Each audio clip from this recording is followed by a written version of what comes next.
வணக்கம். இன்றைக்கி ஒரு குட்டி கதை.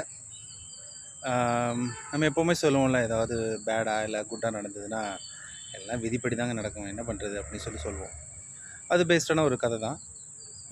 கதை என்ன அப்படின்னா, ஒரு யமதர்மராஜா வந்து ஒரு குருவியை வந்து வச்சுக்கன் வாங்காமல் பார்த்துக்கிட்டே இருக்கார். அப்போ அதை பார்த்த கரெக்டாக பார்க்காம, ஐயோ இந்த குருவியோட ஆயுட்காலம் முடியுது போல இருக்குது, இந்த பார்வை பார்க்குறாரு யமதர்மராஜா.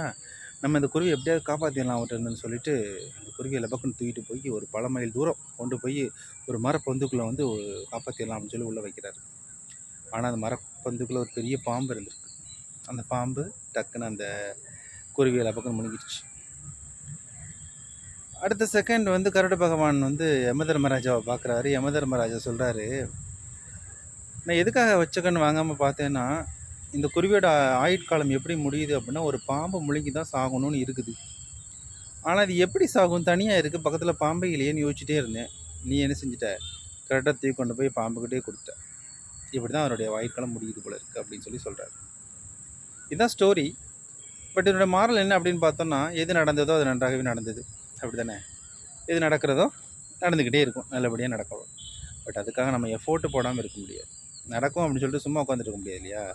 நாம் நம்மளுடைய எஃபோர்ட்டை போட்டுக்கிட்டே இருக்கணும். Okay, thank you, cheers.